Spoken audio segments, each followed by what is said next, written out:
Assalamualaikum warahmatullahi wabarakatuh. Perkenalkan, nama saya Ramadan Putra dengan NIM L1A119149 dari ruang R002 Fakultas Pertanian Program Studi Kehutanan Universitas Jambi. Baiklah, di sini saya akan menjelaskan materi mengenai perbanyakan tanaman secara generatif. Perbanyakan tanaman secara generatif adalah atau sering disebut juga dengan istilah reproduksi generatif. Perkembangan biakan generatif adalah perkembangan biakan tumbuhan secara kawin atau secara seksual.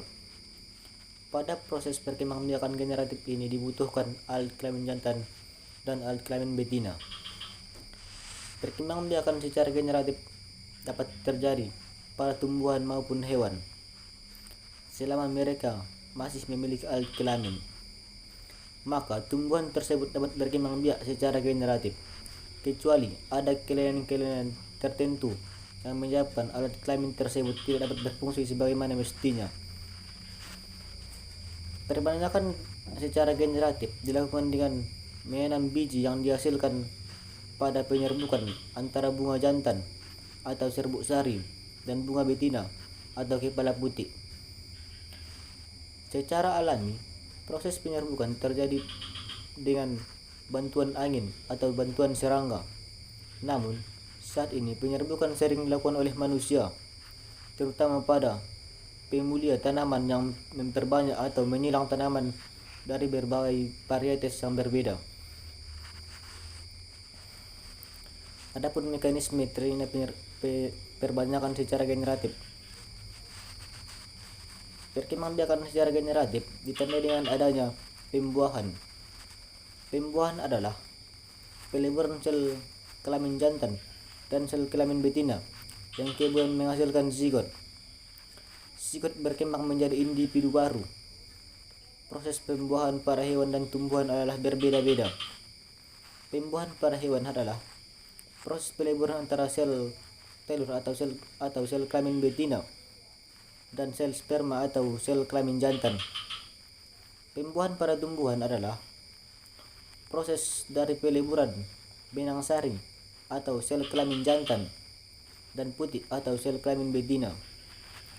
Karena adanya proses pembuahan, maka perkembangan biakan secara generatif ini menghasilkan individu yang memiliki perpaduan sifat dari kedua induknya.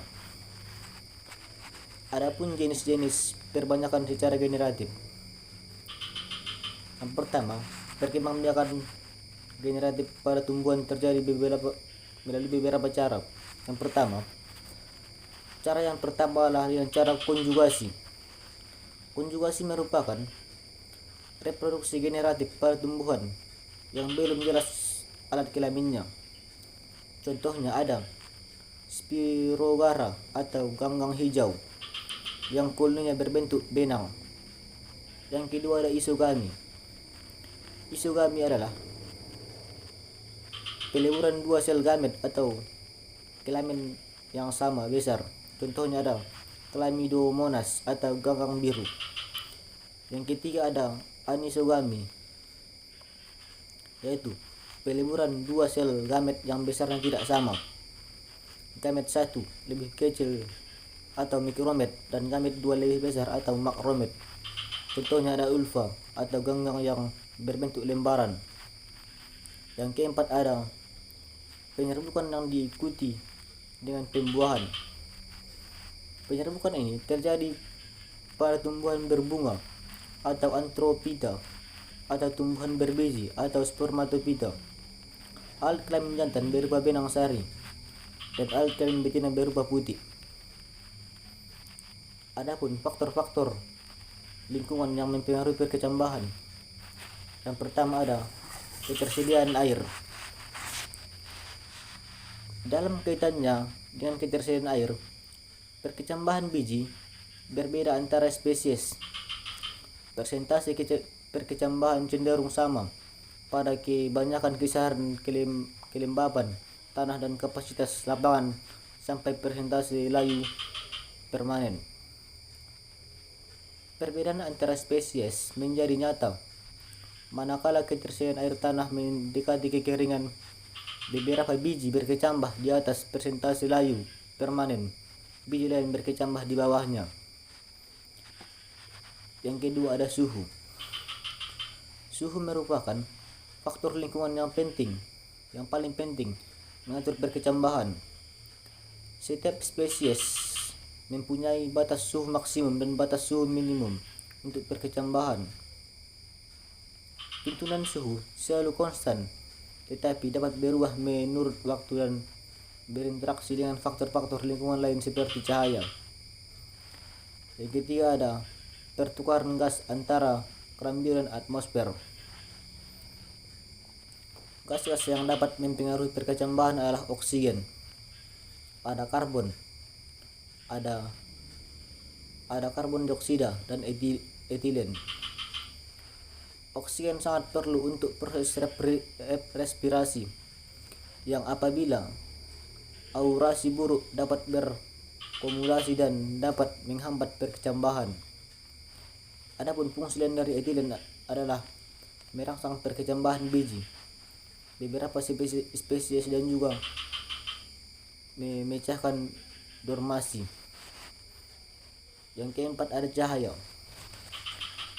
Cahaya dapat merangsang atau menghambat perkecambahan biji beberapa tanaman. Kebutuhan cahaya cenderung tidak ada bila biji disimpan di ruang simpan bersuhu dingin dan sering dapat diatasi oleh pendinginan, pergantian suhu, perlakuan kimia KNO3, kinotin dan asam gibberellic. Yang kelima ada penyimpanan dan perlakuan benih. Biasanya, petani mendapatkan benih dari dua sumber, yaitu dari sumberan pertama, pedagang, yang berasal dari produsen benih dan dari petani itu sendiri. Yang kedua, memerlukan penyimpanan dahulu sebelum ditanam di lapangan.